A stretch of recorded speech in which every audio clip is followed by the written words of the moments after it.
and Barty. All right. My next guest stars with his wife Jessica Simpson in the hit reality show Newlyweds on MTV. He'll be appearing on NBC's American Dreams February 15th. Please welcome Nick Lachey.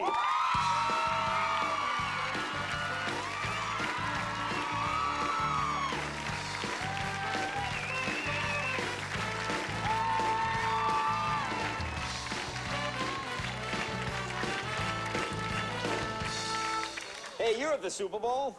I was there. Yeah, you were there. I was there. Now Jessica was part of the halftime show. Yeah, she introduced all the performers before the big show. Yeah, she never thought of. No, you don't. No. That would be a dark day for me if that happened. Now, what did you make of that? You were there. What did you make of that? You know, when you were sitting in the crowd, you couldn't really tell. You couldn't see the actual item per se, but you could tell she kind of bent down. You could tell that she was embarrassed about something. Oh, you don't think you acting like she did? But she knew. She admits now she knew. I think it was planned, but I don't think it was planned to go as far as it did or reveal as much as it did. You're very good. You should run for office. Thinking about it. That is a Bill Clinton answer. That was great. Well, no, because I turned to my brother and I said, did she just fall out of her top? Because you could see her bend over and it looked like she was a little embarrassed. Did you felt you wanted to rescue it? Or? I wanted to run right down and carry her off and be her hero. And, no, I think, but the bottom line is I think mission accomplished. Everyone's talking about the incident and talking about the item. The item? And it's what she wants, you know? Now, congratulations. It's a one-year anniversary, right, of your show? Yeah. And you're married. Well, yeah. Well, our one-year anniversary was October. 1 year, and we made it through. Yeah. Now, do the cameras, do the cameras hurt the marriage at all? I mean, it just seems so odd to me. It's a curious question. We haven't really had any time without the cameras, so it's going to be interesting when the show's over. We might just, fall completely apart. That'll be like, we need the cameras. We'll invite them back for a 4th and 5th and 15th season just to stay together. All right. Now watching, everybody has an opinion. I read things and people criticize your marriage. Does this get to you? Does this bother you? I don't think, and we promised each other this before we started the show, you can't really listen to what other people say, and I always find it interesting when magazines will say, oh, look at their body language, look at the way he's turned away from her, they're not doing well, and if everyone has something to say, and you can't listen to therapists, you just... I think that's the thing. Now, would you ever go to Dr. Phil and say, excuse me, Jessica and I, are you like a private person? Could you do that? I think that's the one thing. If people know who you are, you have to be really guarded against. You don't want to reveal too much to just. Well, you have the cameras. But Dr. Phil is certainly trustworthy. Well, but you've got the cameras around you all the time. It's its own kind of therapy. We sit down and watch the show, and I say, now see, look how you're acting right there. Look what you're saying. Yeah. Let me give you a little advice before you start. You need to stop saying that. That's good. No, it's just yes, dear. Yes. Okay. There you go. Whatever. Now, you guys are pretty much opposites. At least it seems that way on the show.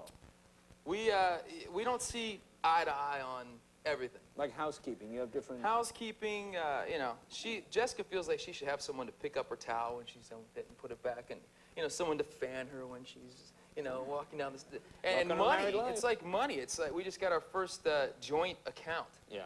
And it's a little scary because a business manager gave her the ATM card and gave me one. I felt like it's like a race to see who can get there first and get the money before, before she's going to get there, there won't be anything left. Now, is she spoiled that way, do you think? I mean, she's a lovely girl, but could she be a little spoiled that way, do you think? I think she's used to having things done for her. Not that that's all she knows. And so, So you don't do those things for her? I'm trying to wean myself off of, and now the housekeeper does it for her. So. Oh. Don't you think you should have separate accounts? See, I think it's good for a husband and wife to have separate money of their own, so nothing is always scrutinized. Yeah, she has her finances, I have my finances, but then now there's one joint account, which we're supposed to pay all the bills. Like, is there anything like she's done where you just went, oh my God, what is this? Well, in an upcoming episode of our show, you'll see that she bought $1,400 bed sheets, which... $1,400 bed sheets? You know what? I sleep. You never have to wash them. I sleep well on them, but it's hard to understand why they're worth $1,400. What are they made out of? Your guess is as good as mine. It's the thread count I hear. It's it's a high thread count. High thread count. Okay. That's the key. Now tell me about the watch. I don't have the watch on, but tell me this story. It was my 30th birthday, which I was not looking forward to. I have to talk to you about it after the show, but And where were you? Where were you when she got there? We had a party at 40 Deuce. It's a club here in town. It's known for its burlesque style dancing.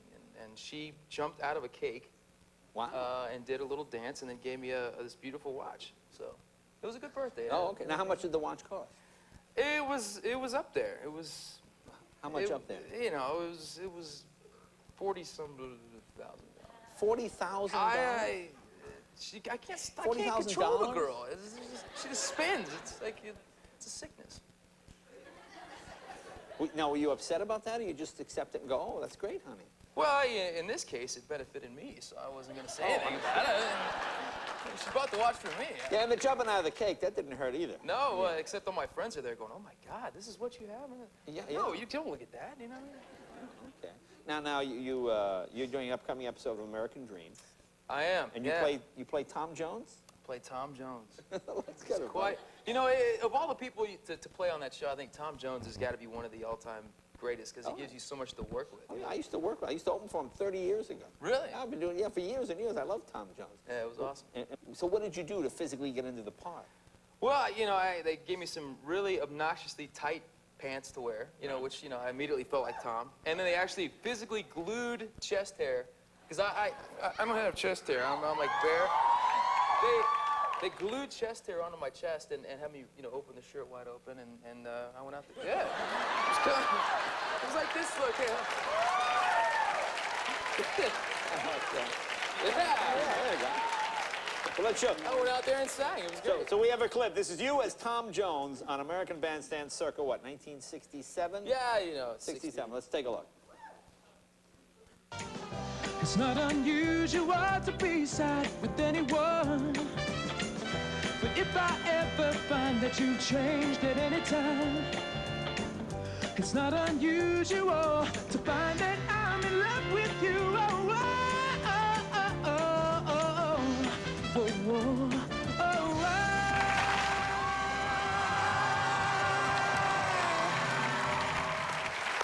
Good job, Nick. Thank you, Lachey. Say hi thank to you. Jessica for us. I will. We'll be right back with Emin right after this.